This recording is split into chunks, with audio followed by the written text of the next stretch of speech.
ain't gonna be paying. I turn up. Stay out. In the day, you know, good, the bad, the ugly. Correct. This LABTALK Live, man. Man, I could talk about some studio times, man. We used to have some good studio times. I just think of some more good stories with the weed, man. You know, other than getting caught with it is the only bad situation you could probably get into. Well, for most people, they might get caught by their parents, but see, by the time I got smoking weed, I was already grown, so it wasn't really a problem. Right. By the time my mama found out I was smoking. Right. You know, I held it for probably about a good 14 years. Man. You know, I was the leader of the bad kids. I don't smoke anymore. I haven't smoked in I don't know how many years. I ain't never really fucked the edibles. Don't trust the people that make them. Someone made it, so they can have anything in it. So I ain't never really messed. No, you're right. And when it came down to weed with me, man, like I used to call myself, they used to call me a choo-choo train because I used to swallow the smoke. You ever swallow the smoke? Wrong. Swallow the smoke. I swallow the smoke.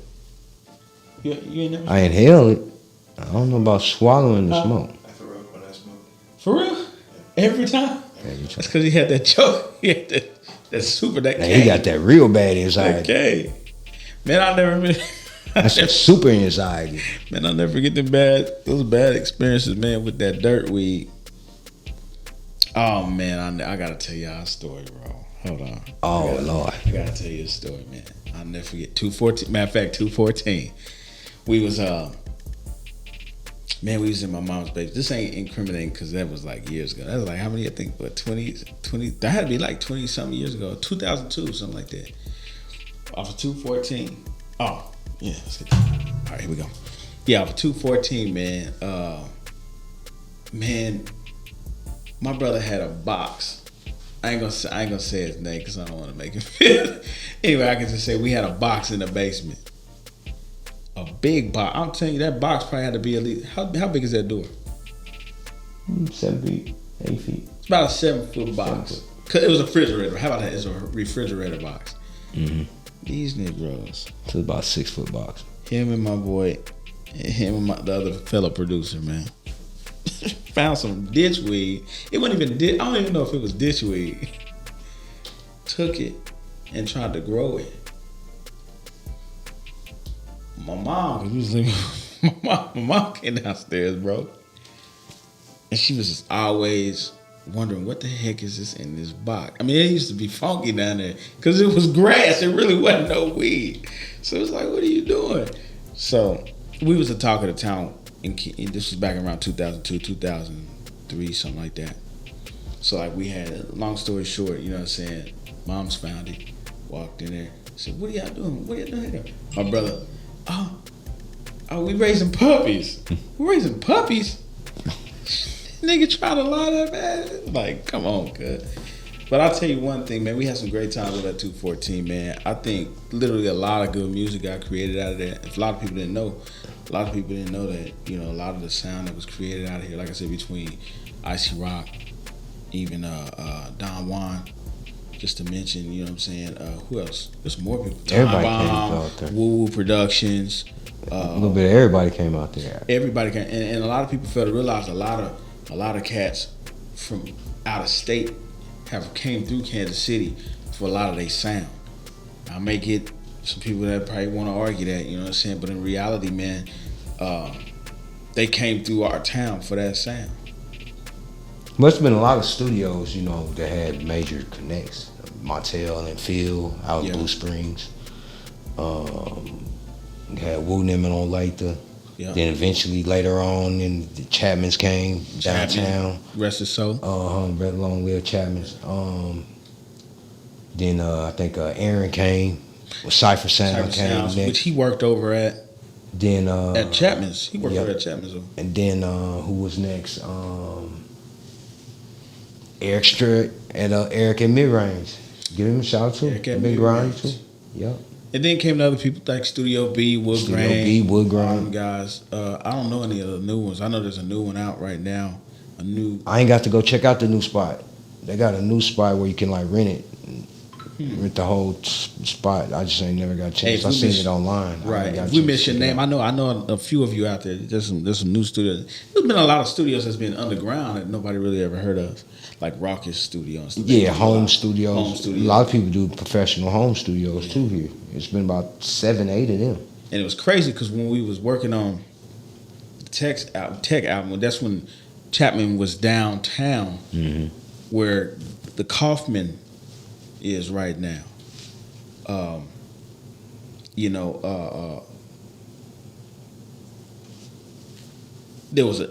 Chapman had 3 rooms, but we always used Studio A and Studio B.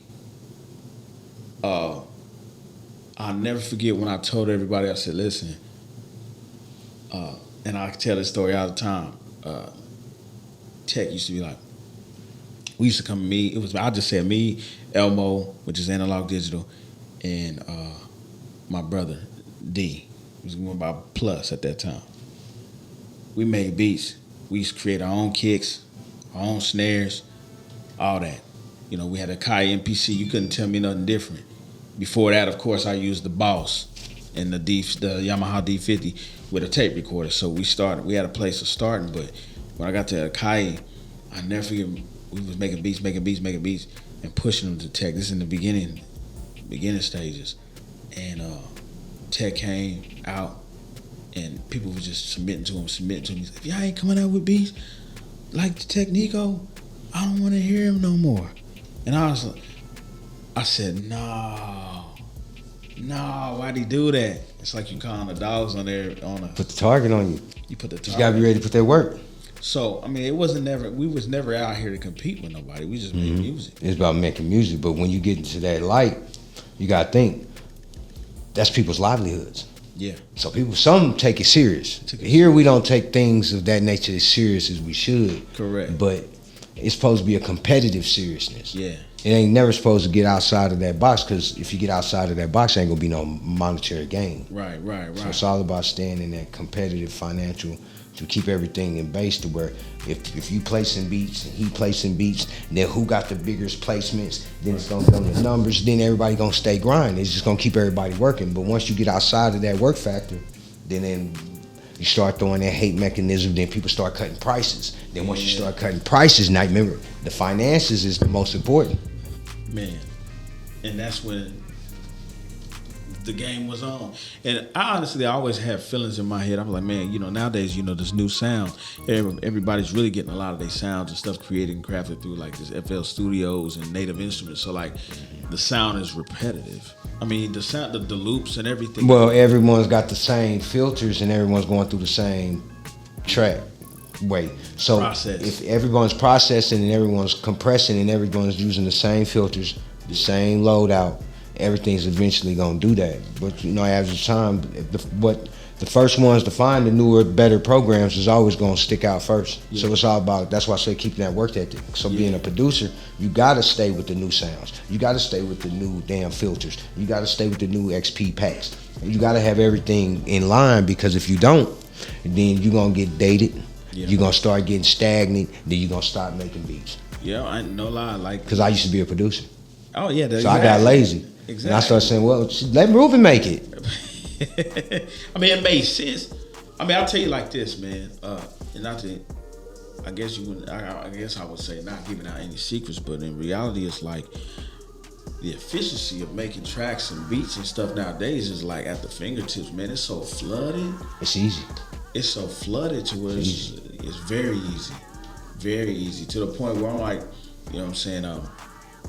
I ain't even going to, but all I gotta say is that, look, hey, you need beats, holla at me. But yeah, how, when we first started off making music and making beats and stuff like that, man, I'm gonna tell you my story, man. Like, we didn't have all the, kits and loops and things like that most producers use and stuff nowadays. We actually had to go and make our sounds. Well, that's how they start anyway. By either sampling records, grabbing the records right quick, them paid in fools right there, right there in front of you, some stuff like that. We had to go grab and cut our kicks, you know what I'm saying? I think a lot of the influence especially me, I say I have from like Timbaland. You know what I'm saying? Because a lot of his influence was by Devontae Swing. Because Devontae Swing, when it was DJ Timmy Tim, he came up under Devontae Swing. Devontae Swing, if you go listen to a lot of the old Jodeci sound, and a lot of people do not give Devontae Swing his love, bro. Devontae Swing, if it wasn't for Devontae Swing, snares and kicks and even hats probably wouldn't be there. I can go further than that though. You still got Joe Clinton, you got George Clinton, the Funkadelics and all them. We can go further than that. You can even break it down to Stevie Wonder. But in reality, the architect, Isaac Hayes. Isaac Hayes, there you go. He was possibly the first producer like how we do it nowadays. Sure. All the way back then, he had to make up the sounds and play all the instruments. Played all the instruments, yeah. And so that's what got me into production. We ain't talking about like artists such as like people like, you know, James Brown. We know he just had the sounds behind it, but no, yeah, man. Like, see, but back in that day, they had to have a whole orchestra. So you might have to fly in Johnny, because Johnny is the best tambourine or best trombone player, and he had to get in there. See what I'm saying? So back then they had a whole nother different ball game. Yeah. You had to bring in 4 sisters that singing. They really singing, not singing. They singing. Yeah. They gonna get down too. So as you start thinking about it, all of those different filters and different layers got to put on the music to where we got spoiled because we could get all of that and more. And because imagine remember when Pro Tools went to like what was it? When they went to like 38 tracks, then they went to like 100 something tracks. Now it's like infinite. The new producers don't understand, right? You got infinite now. It used to be like we started off with ADATs and DA88s.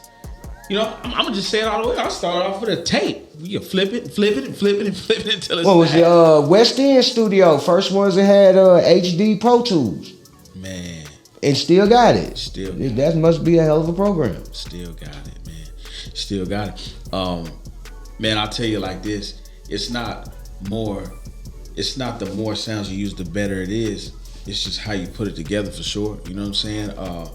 Like I said, when it came down to kicks and stuff, one of the things I guess I always put in my head was like, man, I want this kick to be the hardest, thumpiest, fattest, meatiest kick ever. And I'll never forget it. And the engineer could probably vouch for this, man. Like, man, he used to say we had the biggest 808s. And he used to ask us, how do we get it? Oh, that monster. That big 808. We used to blow, man, we've blown many speakers. Many monitors. They was monitor killers. Many speakers. But, nah, man, there was, man, I miss those days. I ain't gonna lie to you, man, because now it's just like, you can tell the difference, though. I'll tell you that. You can tell the difference. I think me and Chuck Chapman had a real, we had a really, really big debate about it. You know what I'm saying? Would I pick digital over analog? What would you think? This is the question. Both. I like both. I've always used both. So why would you like digital? I just put everybody up on my big secret because I've always used both. Even if I had to go back and re-render it back. Because the analog gonna keep you on tempo and gonna give you that feel that you want, but it's still gonna be too hot. So I always still try to dumb it down and send it through the like a jazz musician. You know, if it come through and it's playing hot, then back then when they run it through the ADAT, when they bring it to the reel, that would have that real feel on there on that ADAT. Yeah. So when they would pull that music out, it would have that luster to it. Yeah. So that's why I always went for that luster. Yeah. So the few digital tracks I put out, they got going, but they didn't get to where I was wanting to go. So like my biggest track was an accident. Because it was a freestyle that I did on the internet, and then I did a video to it, and then boom. But I had went back, re-rendered the track, re-recorded it, and ran it back through. Right. So I was able to get some momentum behind it. But learning through the different phases of music, it's a lot of people that might hold something back because they're trying to get a perfect sound, and where that perfect sound might not never be able to be had. So you got to seize on that opportunity when that music is wanted. Right there. Don't even say hot. When they want it, give it to them. Yeah. Because you don't know how long they're going to want it. We learned that the long, hard way. I'll tell you just like this, man. Man, so the difference in analog and digital for me is this, man. Like, I like analog for the warmth and fat sound it gives, man. But but I like digital for the efficiency. Is it consistent? Yes. Man, it's just something about the analog sound. The only bad thing I hate about it is time consuming. When you dropping it, but I guess you can't get a diamond without time.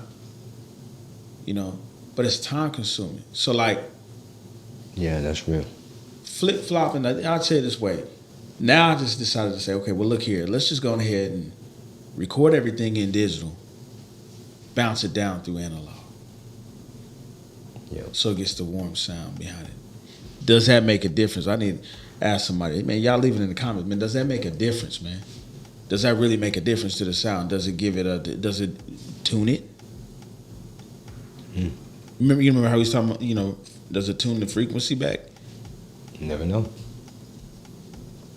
So, I mean, I can only go off of what guys would say. They record their stuff on tape because they did other little things to it. We're not gonna get deep into all that. Well, even with the tapes, back when we was like kids recording tapes, bro came with the greatest science ever. He started re-recording. Who's bro? Dime came with the science. His kids that you re-record over the tape, you get a double. Yeah. So instead of having a single track of a freestyle, he would double over the track and have 2 copies of it. Yeah. The second copy would have everything that he just said, and then he'd go over the top and put his ad-libs. Go over the top and do another tape and put the vocals, Right. the chorus, the freestyle, and the ad-libs, to where on the 4th tape, you got a whole song. Right. No recording studio. Right.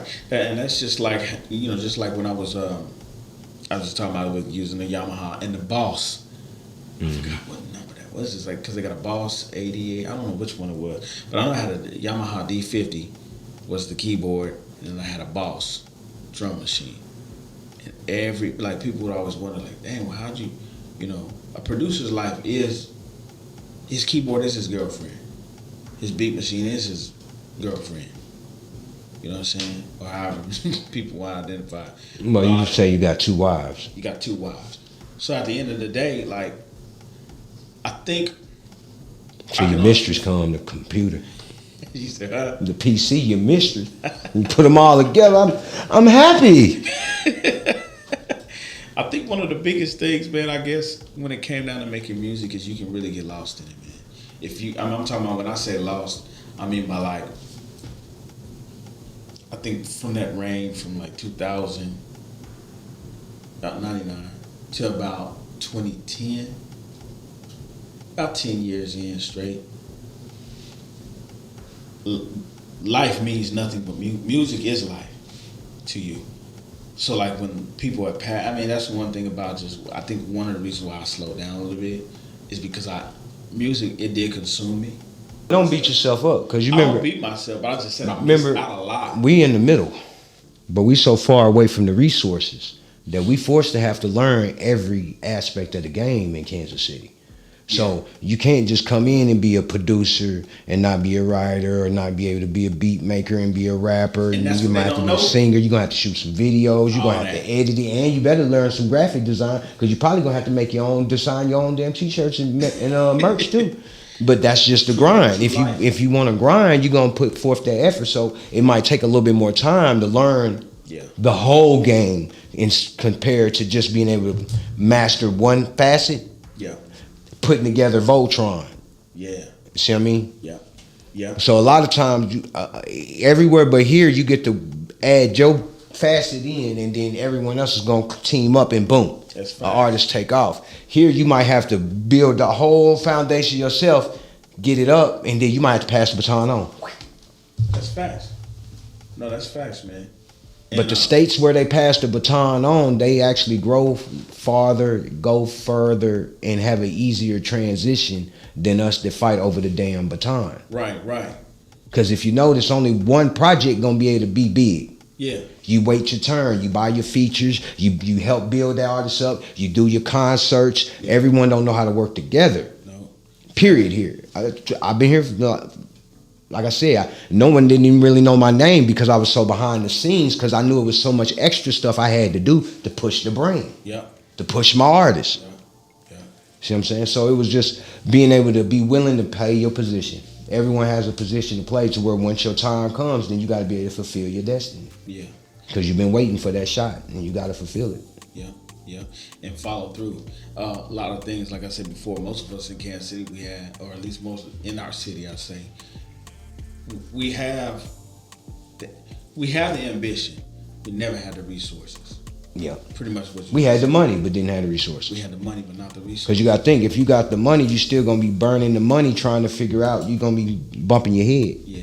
Just to get to these certain steps, then you get to that next step, and you be like, oh, but I could have. Yeah. See, so it's just a learning experience, and it takes time to learn. Yeah. So a lot of the youth, they get to learn, and they got to get a lot of the blessings from the older guys' experience. Yeah. That's why the two biggest artists from the town had the two biggest catalogs, because until you get your catalog out, your fans ain't gonna be able to feed you. Not at all. Someone had to say it. No, that's facts. Someone had to explain it. I mean. But the only, I tell you, I never, and you know, it has to be explained. The CEO told me when I was in the Chapman studio, he said, a lot of people say they're gonna put it on the map. Oh, we're gonna put Kansas City on the map. I mean, that was always a discussion because everybody wanted to see Kansas City do what it did, but in reality, we see what's really happening.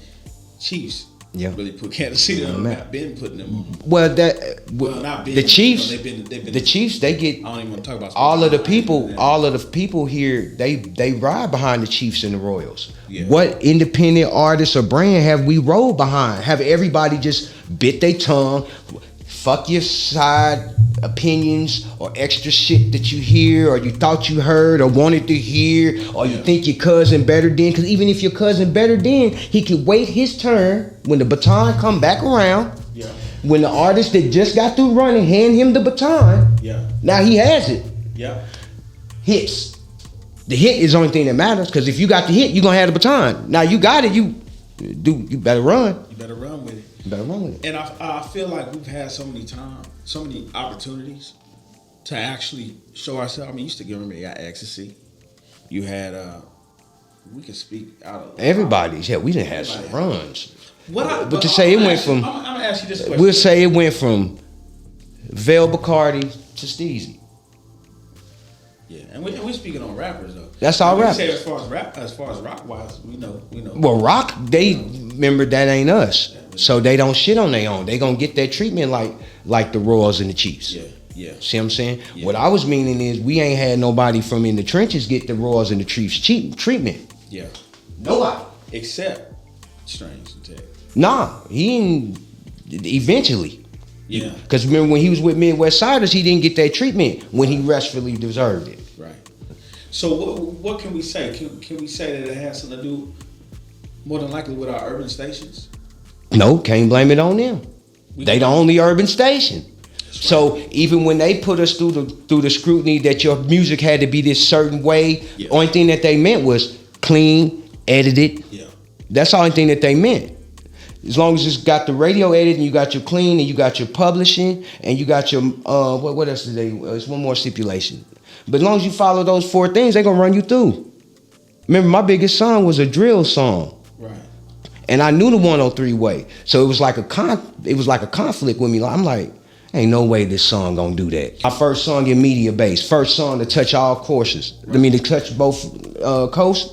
They say it had more cuss words and more guns and more craziness than I ever could have meant. But it wasn't 103's fault. I mean, to ask you this then. Okay, so how come we never really had the resources that could train our people here in the urban circuit? I'm gonna tell you, if you think about it, Atlanta.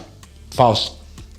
Atlanta always had a lot of little pockets and resources that helped them. That's why they grew from there. Now we know they didn't just start off like that. Yeah. But remember, they passed the baton. Yeah, that's right. Remember. So it ain't gonna be a problem for an artist that's big to be able to buy a feature from the artist that's there that's already popping. Cause he already know that song gonna touch media base. And then you gonna go up from there. You gonna blow up from there. Yeah. Cause now the DJs got it, now the radio stations have it. They already know that it's clean and edited, and they gonna run it. Yeah. Cause remember, that's their job. We get so caught up on the extra, but we forget that we gotta hit these people up, cause that's their job. Yeah.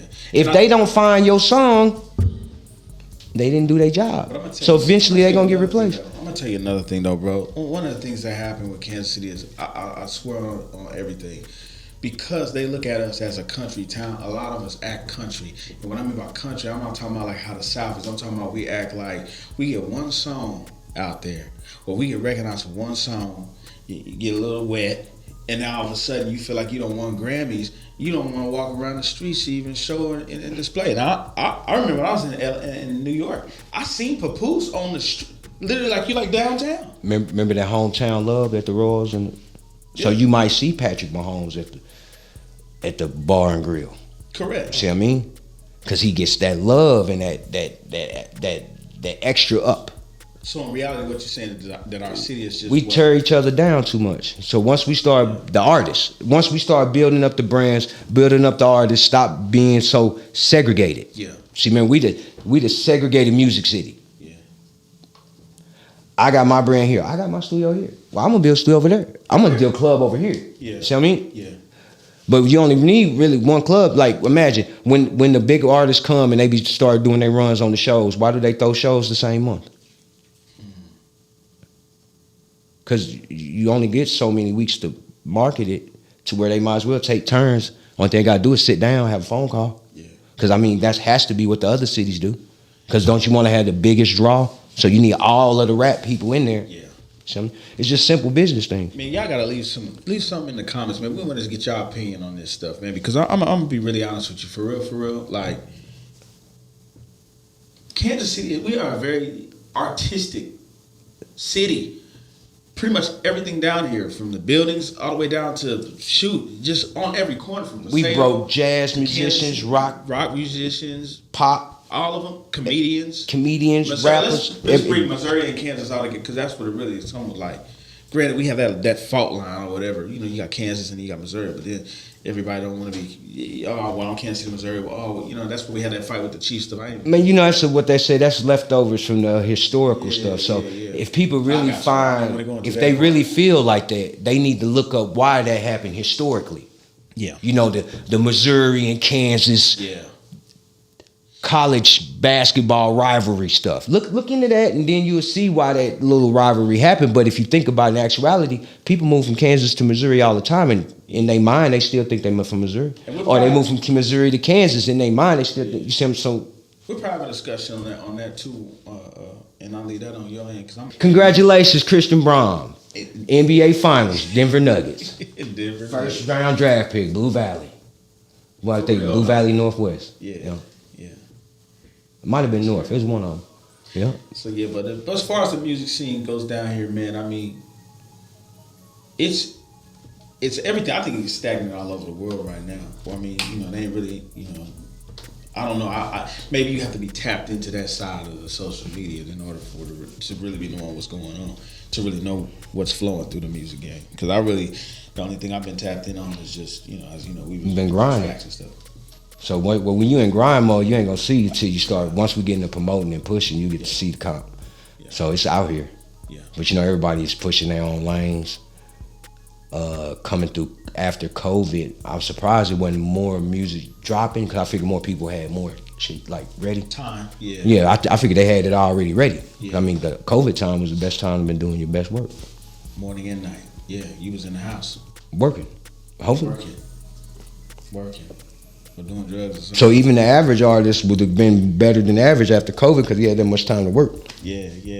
So he's gonna make a transition, nothing but positive transition. This is probably difficult to digress unless you wasn't doing nothing. Yeah, you're right. I think that was a pretty good round. Hey, what you doing for this Memorial Day, man? Man, get out here and stay out the way. Mourn some of the people that we lost over the years. Yeah. My family been taking losses the last 8-9 years, so. Yeah, peace and love to everyone that's lost a loved one, family members, even you, brother.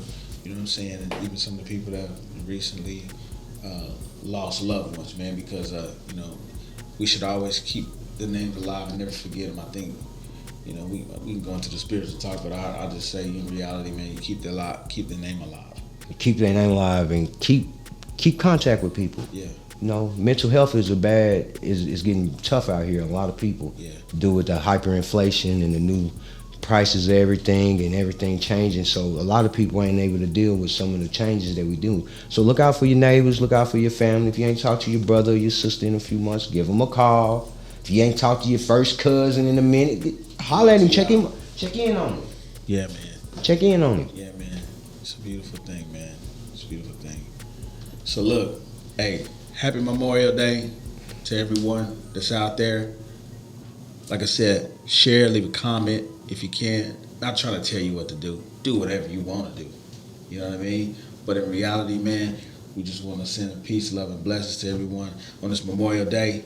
And again, like we said before, it's LABTALK Live. It's TURNUP and BONYX TEKNEKO. And Blake in our absence, you know what I'm saying? Keep her always in your prayers. Love y'all, man. Peace. Peace and blessings. Peace. Join BONYX TEKNEKO, Blake Scanlon, and TURNUP for the LABTALK Live with everything in music, entertainment, news, and more. So tap into the LABTALK, streaming to you live on Facebook and YouTube Live. LABTALK Live. It's about to go down.